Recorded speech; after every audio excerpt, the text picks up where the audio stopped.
Welcome to Stephen King Saturday. All right, so I'm going to put Kaylee through the gauntlet here, and we were going to record Saturday, Sunday, Monday, and a Master of Horror episode, all right in a row. You ready for this? I'm ready. Let's do it. The Dark Half. Yep. A sort of like one character connection sequel to Needful Things. Yeah. This was released the same year as Needful Things, and both feature Alan Pangborn. Pretty interesting, if you ask me. But you didn't. I did not. No, you didn't. All right, so this is directed by George A. Romero, who is returning to Stephen King after his collaboration with Creepshow. What is the dog chewing on over there? Hopefully his bone. I doubt it. Oh. So, we got to take care of that. Now, this movie starts in 1968, which of course is connected to something with Romero. Night of the Living Dead, Kaylee's favorite film. Yeah, my super I don't know if film. the book has it in 1968 or if, Romero chose this date, but I don't know. It seems a little too coincidental that it would be 68, but it's possible. Yeah, But, I guess it's totally possible. I don't know if I have It feels this like book an or not. Easter egg, though. Yeah. So. I don't know if I have this book or not. So, all right. This follows the story of Thaddeus Beaumont. Thaddeus. Your favorite. Such a funny name. You keep claiming things are your favorite when they're not I your know. favorite. Yeah. You're misrepresenting me. I sure am. Yeah. But now, okay, let's get this out of the way. Obviously, the main character's a writer, like usual. Of course. But it's pretty obvious, right, that this story is about a couple things with Stephen King. Number one, there's that dark side of him, right, that writes these really crazy stories. And then there's, like, the normal side of him, right? And there's this guy that, like, he's going to rip that right off the wall, babe. Oh, God. Oh, my God. He has to, acknowledge that this dark side of him exists, right? And they write together, and he creates this pseudonym. Now, that is the other thing. You have the pseudonym of Stephen King, which is Richard Bachman. And I've read some Bachman. I mean, is there like some difference in his writing style? I don't know. I don't pay attention to that enough. But I'd need to read them like back to back. Read like Desperation and the Regulators, because they're supposedly, that's Richard Bachman. So now, does King write different as Bachman? Could you tell if you were like a Stephen King fanatic and he never let it out that he was Richard Bachman? Like, would you be able to tell that you were reading and you're like, this feels very King? I don't know. Yeah. I don't know his style well enough, even though I've read like 25 of his books. I feel like you probably could tell. I don't know. It depends on how differently he's writing, of course, but yeah, we need to compare it. Yeah. Stephen King also has another pseudonym, John Swithin or something, but I know no books by this author.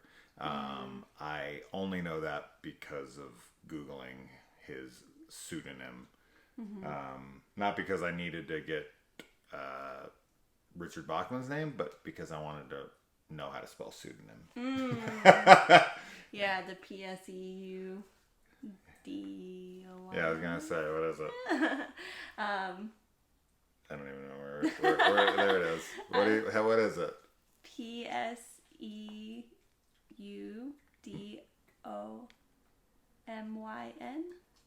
What was it? What was the last three? NYM. You got it. Yeah. I'm terrible at spelling.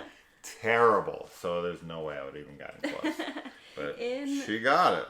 This, though, they do have very different writing styles because Oh, sure. one of them writes like highbrow, like literature, Yeah. and the other one writes like smut. Yeah. Yeah. Yeah, and you know, his dark half is the one that sells. Yeah. And I'm sure that this is probably something that King has dealt with, right? He's a horror author. And now he's had success with non-horror stuff, right? The Shawshank Redemption, but that's part of a like collection of stories. Right. And he, you know, could Stephen King write like a romantic comedy kind of book or something and it do well? I don't know. I don't know. He's definitely done non-horror, Yeah. right? Like Hearts in Atlantis and stuff like that. But I feel like he is kind of pigeonholed into being the horror author. Sure. And it's what sells, and he's good at it. So, you know, but if he wants to write something different, and his editors or his, you know, his publishing companies or his managers or whoever the hell are like, why don't you write what people want? Yeah. Right? I don't know how much of that is true to his life or not. I don't know how much he wants to write horror. He writes so much of it and still writes so much of it that it makes me think that he just enjoys writing it, right? Like, yeah, of course. he's not being forced at this No. point. He has no reason to be writing anymore, and he still releases like 2 or 3 books a year at this point. Crazy, yeah. Every freaking time I turn around, he's got a new one. And I'm like, okay, this guy has got to have some interest in it. But, you know, okay. Moving on. Now, this, of course, is partially set in Castle Rock. We don't do the whole thing in Castle Rock, but it's mostly in Maine or close to. You know, it's always New England with these stories. And so, what did you think of the film overall, first time viewing? Overall, I actually really like this film. Yeah. I think it's got a really great atmosphere. You know, it doesn't feel like a sequel to Needful Things at all.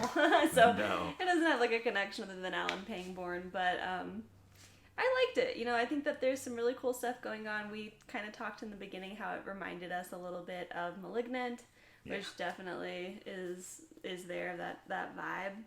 But I enjoyed it. I don't know. I thought it was really cool. I like the acting from everybody too, and there's some practical effects kind of towards the end that I thought looked really rad. We had said that Evil Dead Trap was probably the main inspiration for *Malignant*, but I don't know. think this might have been. Because this is Although- American Yeah. and probably something that more people saw. I don't know what James Wan's watching. You know, I'm sure he saw Evil Dead Trap, but I am inclined to believe that he probably the likelihood he watched this over Evil Dead Trap to me is higher.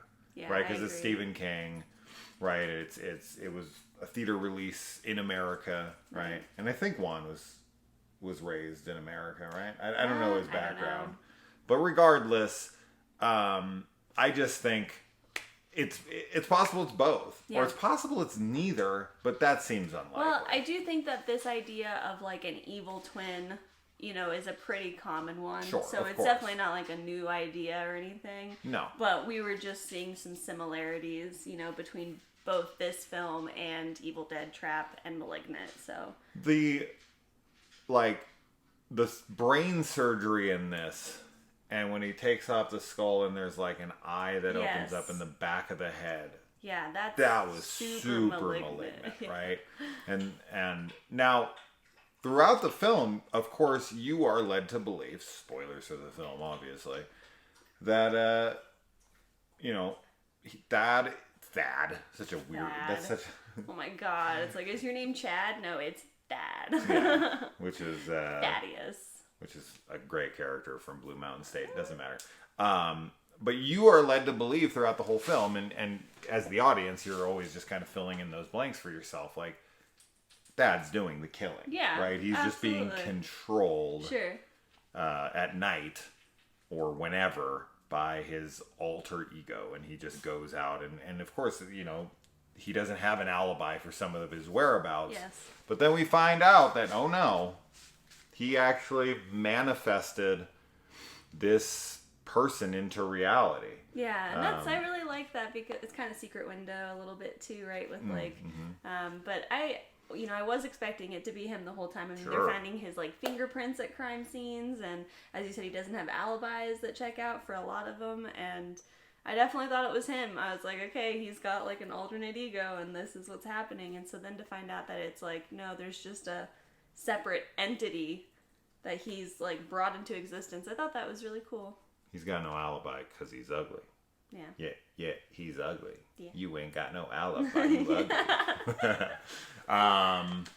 No, he's not ugly, but his his counterpart George Stark is definitely not made to be the handsomest guy. Yeah. And the more he degrades throughout the film, the worse he looks. Yes. And I definitely think, I would say my favorite aspect of the film is the special effects. I mean, Yeah. I don't want to take anything away from the film as a whole because I do think it's an entertaining film. I think it's well done. I think it's well acted. I think, it's got that 90s feel to it for sure. Yeah, I really like that. And the good 90s Yes. feel, right? Not the, like, urban legend It's not polished. cheesy. No, it doesn't It's- feel like that. It just like got this gritty, nostalgic feel that the '90s have. You know who it feels like directed this? And it ain't Romero to me. It's Sam Raimi. Oh yeah. This feels like Yeah. a Sam Raimi Yeah. film to me.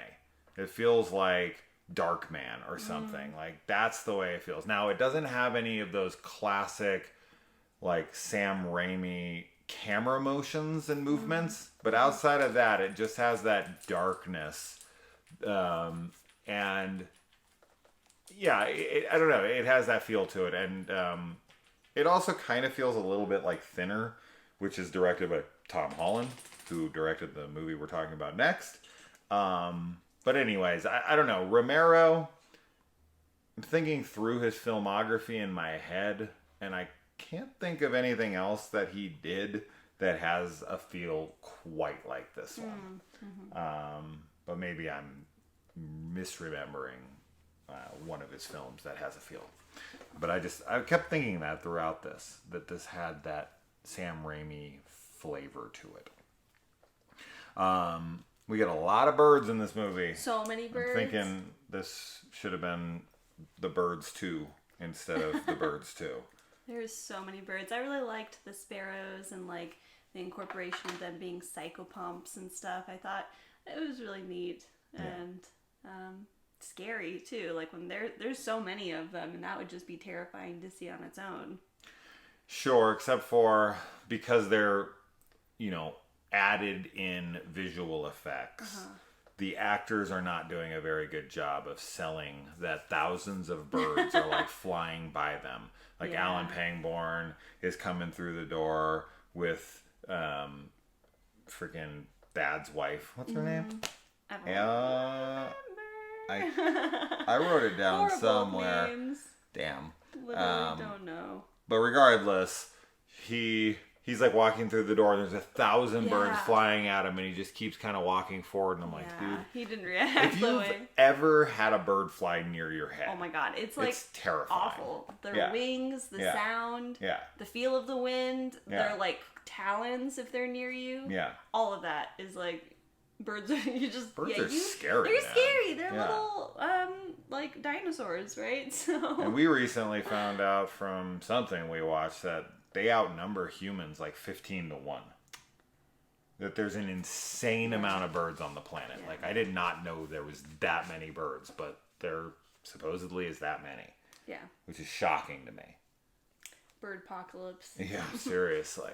So yeah, I just found that funny. Like at the end, when Pangborn's coming through that like secret door where he writes, and Thad's in there and George is being ripped apart and all that, and there's just birds flying all around them, and all of them are just kind of going, Yeah. like, dude, Yeah. no Yeah. way, you'd be getting knocked around. Oh my god. You'd be Your screaming. eyes, You'd be too? like hovering Yes. your head, Yeah. right? But they're like mystical birds that are They only there for are. George Stark. I felt like some of them were mystical and others were real. I don't know. Something about the way that they were flying towards the sun or whatever at the end. Like the ones that were in a stream, I was like, oh, those are the ones from the underworld. And then the other ones that were just kind of like scattering. I thought those were like the ones from our world. They got pulled into it. Yeah. Yeah. It looked like they got sucked into a portal. So, They got peer pressured. yeah. Like, come with us. Come on. Yeah, and I guess I like the inclusion of the fact that he has twins run his family, right? He had twins himself, and he is a twin, but he doesn't know it because they kept it from him. And he has this desire to be a writer, and I don't know when George comes into being, right? Because it's like it's his twin, but it also feels like this creation of his that he wanted to make to be someone he's not, Yeah. right?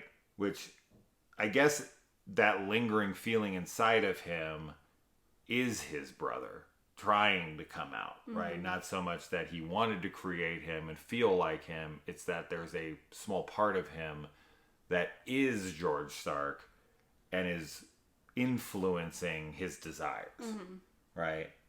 That the creation of George Stark is not his at all. It's just an influence of what's inside of him through his brother, right? Yeah. He didn't like create him because he wanted this thing and then he attached it to what was inside of him. It's what was inside of him wanted that Right. and created itself. Right. But then he brought it into fruition. I don't know. It really comes down to like once he gets blackmailed into killing off George Stark then has to go away. And essentially the writers use writing as a sense of healing. And it's like their elixir. And when they write, it is able to heal their ailments or keep them at bay, or where their like disease or something at bay. The cohesion, like Yeah. they're able to stay together. And George is like not getting to write anymore, which is kind of odd to me because this is something that doesn't really make any sense to me. If George is writing anyway, there's two things that don't make any sense to me. Why, A, they have to kill off George Stark. Like, Richard Bachman, like when King came out as Bachman, I mean, you don't have to stop writing. Like, if you have like a popular series that you're writing, and it's like this guy comes out and it's like, nobody cares. Nobody cares who wrote it, right? Not at the end of the day. Not when someone comes forward and is like, I'm George Stark. And people are like, oh, that's wild. Where's my next book? Right? Like, Yeah. nobody's going to give a shit at the end of the day. They want the books. But in this case, it's also more for like, I mean, they say, his I think it's the guy that's trying to blackmail him that says this actually, or maybe I think it's him. But he's like, they think that like this guy did, like, that George Stark, like the character that he's writing about, essentially, that he's writing what he knows. Like, he might have done some of those things. Like, it feels authentic. And if you come out and say that it's just a pseudonym, like, people are going to get really pissed because they want to believe that it's a real person or, like, based on real events in some way. And I think that's a little bullshit. But then the Total other bullshit. part is that I think that it is more for Thaddeus, because he's, like, kind of pretentious with his writing. Like, he doesn't want to be the guy that writes the smut Sure. when he's this like professor who, again, is like more highbrow literature type guy. And I think that's bullshit too, because like, as you were saying, like, if you have a popular title that people want And like when we were watching it too, like the wife is kind of like embarrassed about like it, and it's like it's paying the bills and everything. But I just don't think you should be embarrassed about writing either thing. You know, whether you're writing something that's more like artsy fartsy and like you want it to be a little bit more serious versus something that is more smutty, but like people enjoy it and people want it, and there's nothing wrong with wanting to read those books or with writing those books. Yeah. I mean, hell, like, you know, Stephanie Meyer wrote like one of the most popular like book series for young adults, and it started out as like fan fiction for something. And Sure. it's like, you know, even if a lot of people would not enjoy those, there's a huge amount of people that do.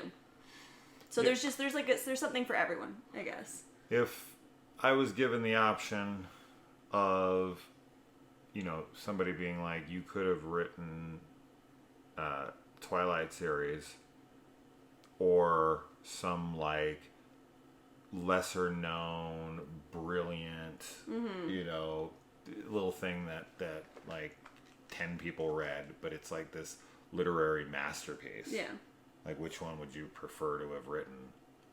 Twilight. absolutely. Twilight. Absolutely. Because it reached way more people. Because Yes. I'm way more successful and I can take care of shit. I guess I'm a sellout in that Well, no, way. but And I like don't you care. become a part We have that. of pop culture, right? Like it's influential, right? How many things have been influenced by Twilight? We see books like that all the time now that come out that are trying to like imitate the covers and have the whole like vampire or like supernatural boyfriend, like high school boyfriend romance thing going But on. even if I don't think it is, even if I think it's, and Sure. I do think it's kind of trash, but like, all I'm saying is I'm a sellout. That's what Oh. I'm trying to say. Yeah, well, Okay. Thaddeus is and isn't a sellout. He's like trying to be both at the same time. I have mixed feelings on his wife, for sure. Yeah. She sticks by his side through a lot more than most women would, Yes. but she also kind of looks down on his career and him constantly. So I don't know. But getting back to the like thing I was saying with it doesn't really make any sense to me is, yeah, number one, just keep writing the books and be like, I'm the guy, right? So he can. And number two, if George Stark is in there, like, and why can't he write? Yeah. Well, he Because he comes out refuses. is the thing. Like, so what I Right, don't so he understand. stops writing, He's- which is what brings him out of him because he refuses to write as George Stark. But okay, who's writing George Stark books? Isn't it George Stark, the one who comes out of him? That's what I thought. So he can make a conscious decision to not let him write, which Yeah. is what forces him out. Yeah. So he can start killing all the people who convinced him to stop writing so that he can continue to keep writing to heal him because he's dying now that he's not being able to write anymore. But he's having to let him work through him as a conduit, right? Yeah. And he's now refusing to let him work through him.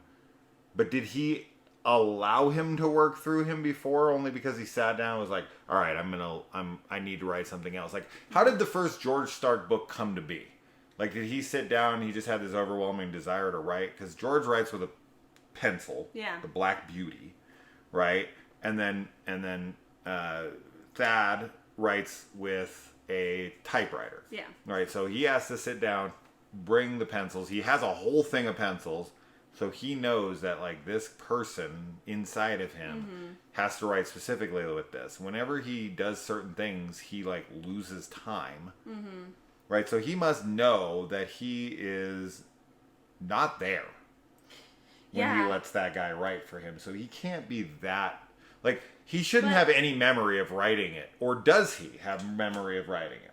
I don't know that he does have. I think he maybe remembers it in a dreamlike way. if This is why we anything. need to read the book. I haven't read We should this read one. the book, but I think that we've kind of talked about this before. How like a lot of artists, like when they're like inspired by a muse, like it is sort of like something's working through you. Like evil.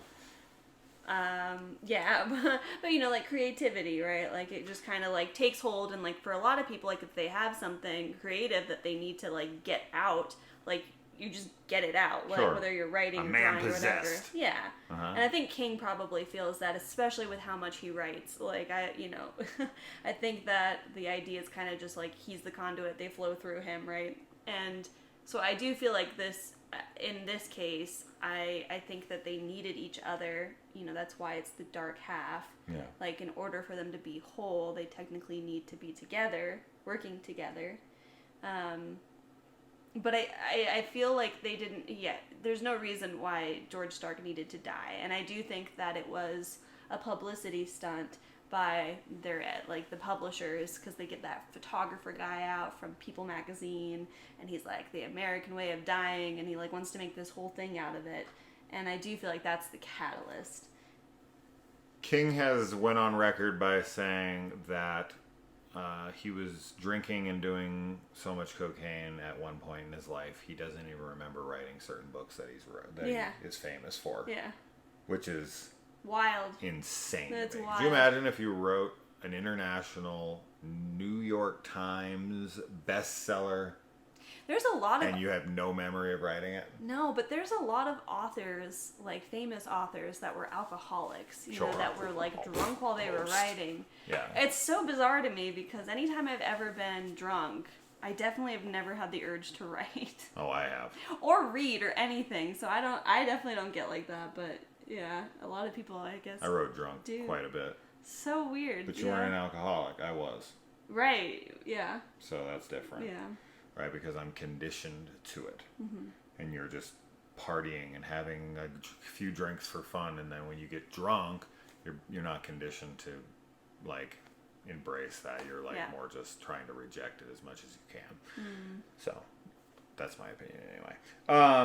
Anyway, I had something else to say there, but I totally forgot. Doesn't matter. All right, let's see. And yeah, we talked about a lot of that stuff. Good old Royal Dano makes an appearance here as a grave digger, which I feel like he's played that before. And there's a really cool scene in here where Thaddeus is having a dream, and he like brings his wife's head up, and she has this like China doll face that has like puzzle pieces on it. And then it shatters, and there's this skull underneath. Super cool. I loved really that great shot. Special effects there. Yeah, really scary just looking. Eerie. Yes. Yeah. Really nightmarish imagery. So great job on that scene for sure. I found it really funny that when they go to pick up the guy who was interrogating them, who was actually in Land of the Dead. He's the guy with the burnt face, like half the burnt face, and is like mentally handicapped. Anyways, he's the guy who's blackmailing Thaddeus in this.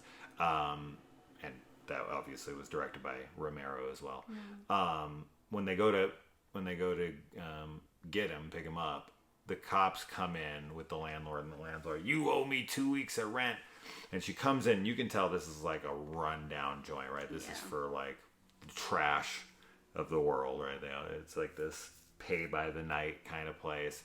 And this woman, I love her response, because the cops come in who are supposed to be like the protectors, right? And the enforcers and the ones that are supposed to deal with the situations. And they come in and they see him, and his dick has been cut off. His tongue has been cut off. His dick has been shoved in his mouth. His tongue has been nailed to the wall. And the cops immediately like turn their head and starts like vomiting and gagging. And the landlord, who's like lived through it all, is just like intrigued. Yeah, she kind of walks in and she's like, yeah, like I've seen this. This is like 7th time this month. This is like Thursday. Yeah. This is nothing to me. Yeah, her response is really funny. She's probably just looking for money. She was like, sure. Where's the 2 weeks he owes me? Right. Yeah, she is completely unfazed. Yes. By this mutilated corpse, and these cops who are supposed to have seen stuff like this are like, what is this? That actually had me laughing. Yeah.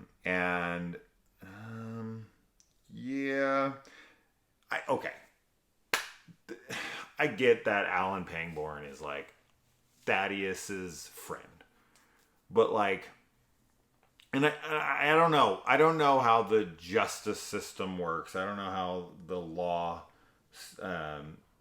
works in as far as like what you have to arrest someone for it at some point, right? Like at some point, somebody's got to call incompetence. Sure. And challenge your rulings and be like, this dude is clearly guilty. The fact that they don't bring him in the first time, that they just come to his house and are like, they actually start to place him under arrest. Yeah. They're like, you have the right to remain silent.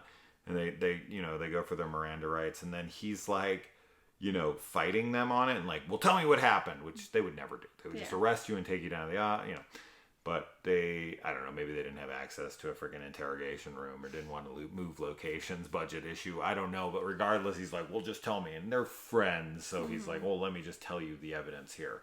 And it's like, the dude's blood was found with your fingerprints in the blood. Yeah. Not Bro. just like, Bro. bloody fingerprints that match yours is so, like, incriminating. It's insane. There's no way you're not getting arrested. And then the second person who dies, your fingerprints are also on that crime scene in the blood. And neither time can you have anyone confirm your alibi.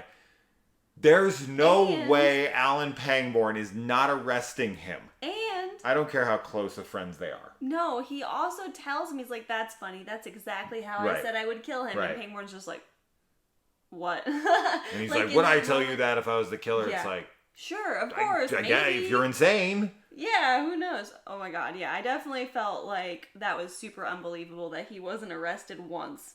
Like, he wasn't taken down once. Not one time in the whole film. Not one time. And then the second time when he comes over, he's like, you want a beer? Like, why don't we just have a couple beers? Yeah. And, small towns, like, I get it, but I also don't get it. Especially because the person is, like, so high profile. He's, like, a famous author.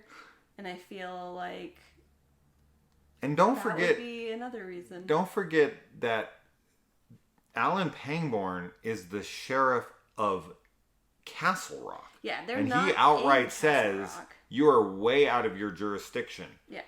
He can't override jurisdiction because he's buddies with him. I don't know why they'd even call him in, because this is a conflict of interest. Absolutely. They would be like, you're too close to this case. Yeah. This guy has fingerprints in blood. Yeah. We're not putting a service detail on him. We're arresting him. They literally send him to the freaking college so that he can be around a bunch of, not children, but like young adults. Yeah. And he's sent there with a cop who he makes wait in the car and doesn't even go with him. It's outrageous. There's no way they'd let him on college campus. There's no way that if they did, that the cop wouldn't go with him. No.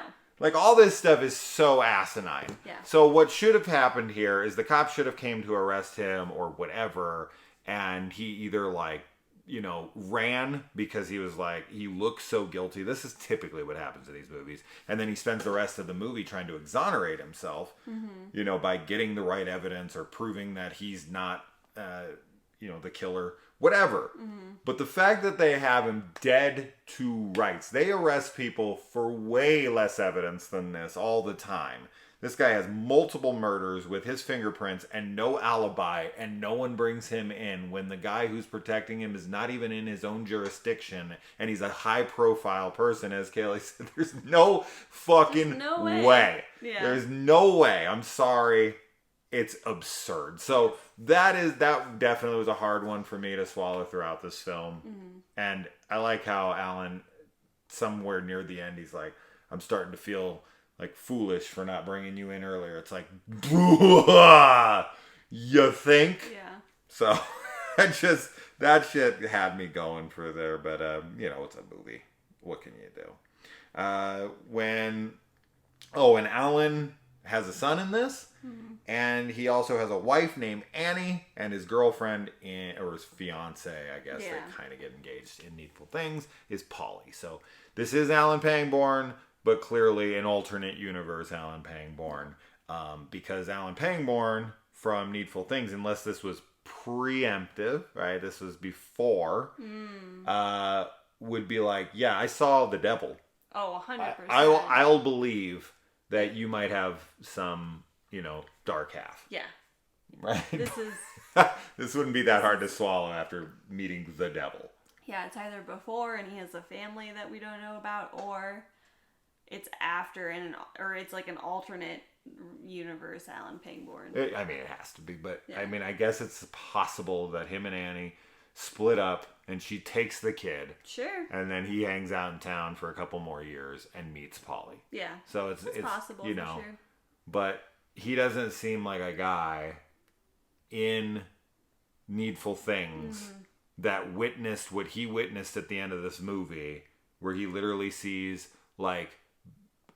sparrows taking someone's death or soul to the land of the dead. Because the Alan Pangborn in Needful Things is very matter of fact, very logical, very grounded, and it's like, these kinds of things can't be happening. And he has to really relinquish his beliefs to be able to acknowledge and accept that Leland Gaunt is the devil. Yeah. Right? So there's no way. There's no way that these are connected. So as usual with King, it's all alternate universe people. It's like Holly Gibney from Mr. Mercedes. And she's also in The Outsider, and she's also getting her own book here soon. And I don't think they have any connection. It's just the same character name. So that being said, moving on. Okay. And I like that the apartment hallway, Kaylee and I were laughing, and she had a good time with this one, when the police work in this movie is just top notch.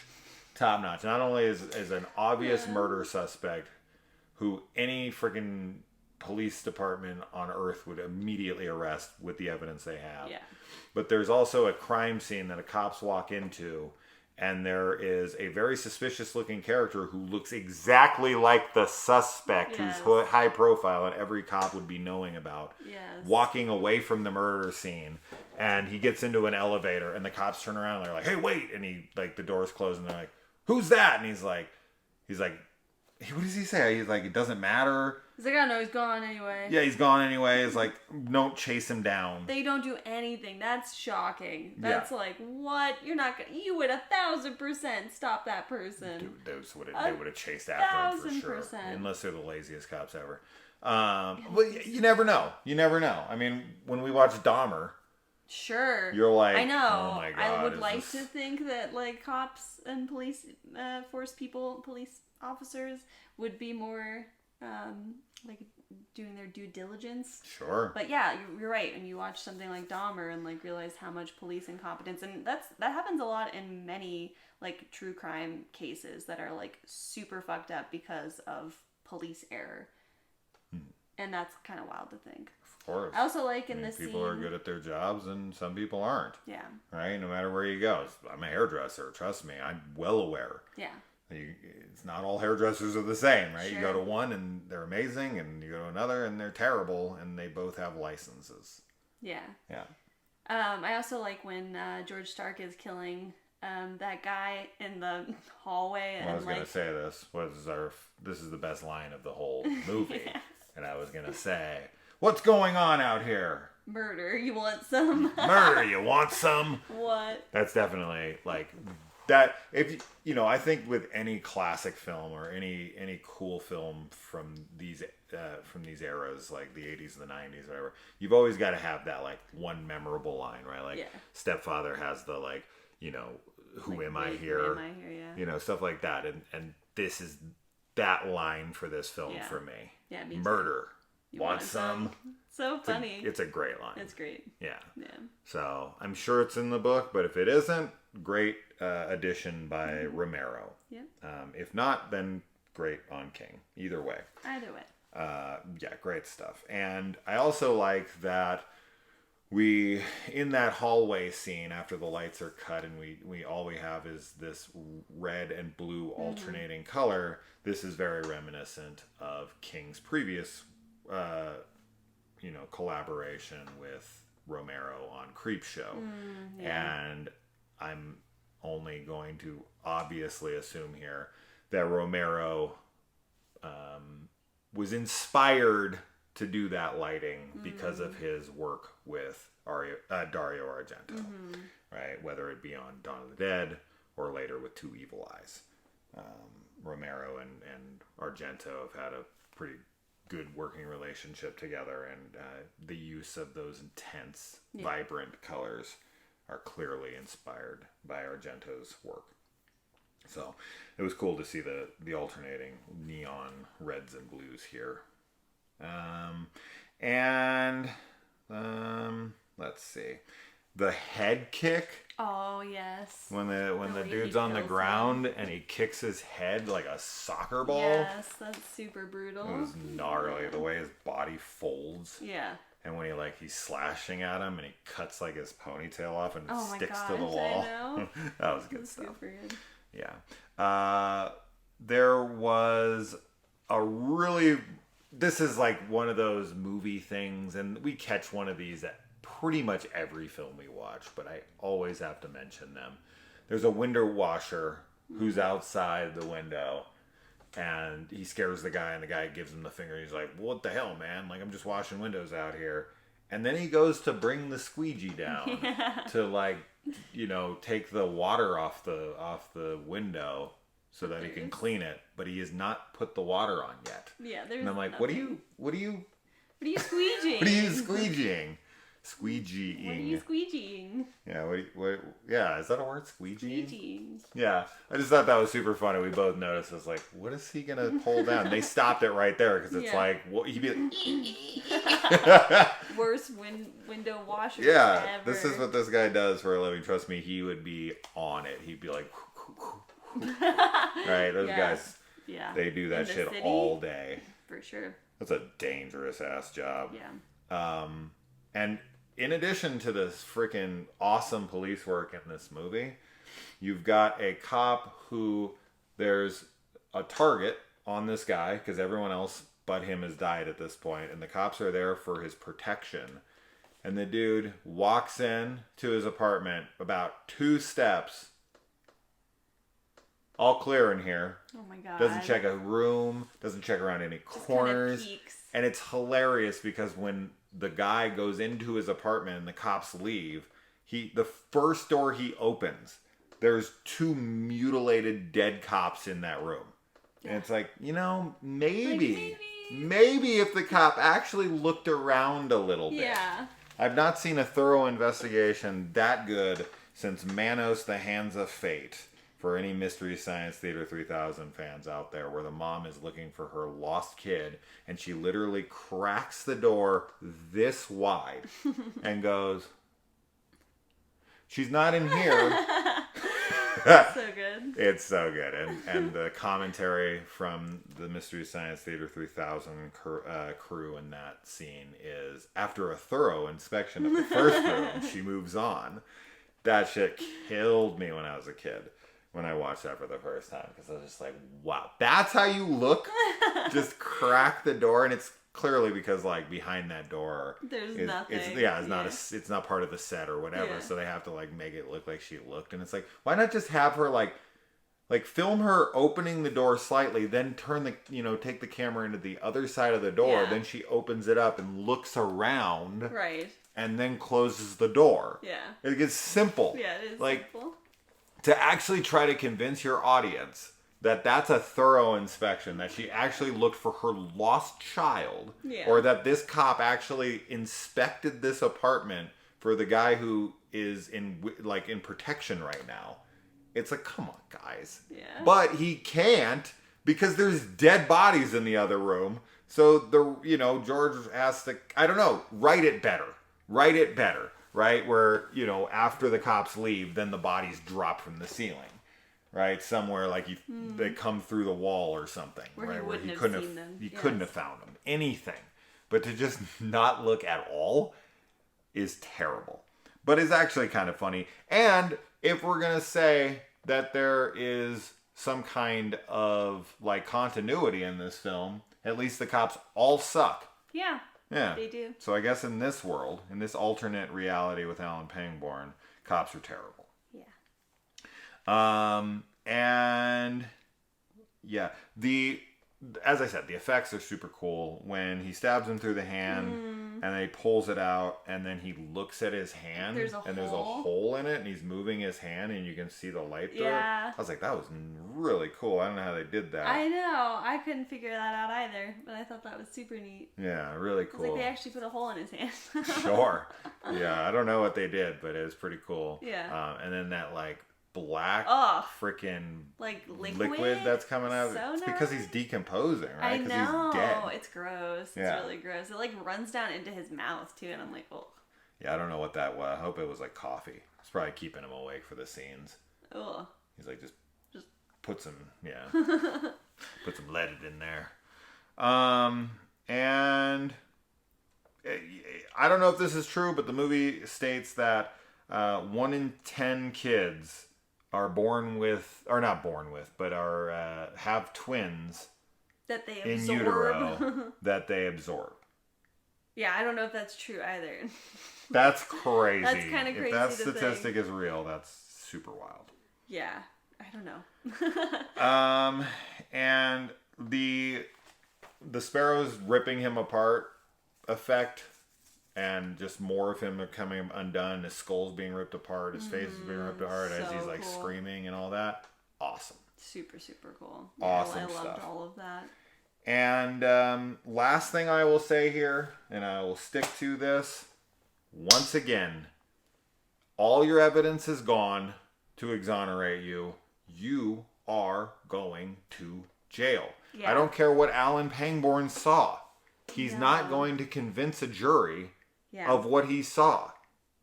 Thaddeus is going to prison for these murders. Yeah. I don't.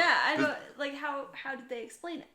They can't. They literally can't. Like, it was supernatural, and then there's no person left. They cut to the credits because they know there's no explanation. Because right after and they know that the next scene would be him being arrested and Alan being like, "Fuck do you want me to do?" Like, I can't help you. But in this world, I don't know. Maybe the judges are just as terrible as the cops, and they're like, "What do you say, Alan? You say let him go. Well, gotta do that." Well, yeah. Maybe the judges are incompetent as well. Yeah. But I stick by that, and this is one of those examples. This is one of those films I talk about all the time, where the credits start rolling, and I'm like, so how do you exonerate yourself? Yeah, right. How exactly now, when the Sparrows came in and stole all your evidence of your second half, because even if you had an identical twin out there, little FYI for everybody, identical twins do have the same DNA, but they do not have the same fingerprints. So you can't use that, right? What do you got? I don't know. Yeah. You got nothing. So Thaddeus, it was good knowing you. You can still write from prison. That's true. And you now got that rep, right? That you can write George Stark books and people will be like, he is a badass. This is why when you were saying that earlier, I think that was the thing I was going to say, is like, people want to believe that George Stark is a murderer. I mean, they're That's like, what that guy was saying. Yeah. What? This guy does whatever he wants and kills people and what the fuck? I don't want to read from somebody who just kills people. Sure. No, I wasn't saying that. I know. Like, yeah, but that guy was like, that's what people want. This was better than I remember. I quite enjoyed this time for sure. You gotta excuse the logic of the police work and all that in this, but typical horror movie shit. But a fun film, and definitely one of Romero's betters that I've watched. And I think this one doesn't get anywhere near enough attention for being a Stephen King Romero team up. Yeah. Mm-hmm. Yeah, I really like it. Mm-hmm. So, which one did you like better, Needful Things or this? Needful Things. Oh, wow. Yeah. Okay. Yeah. So, anyway, guys, until next week. Just kidding, we're doing Slasher Sunday. Bye.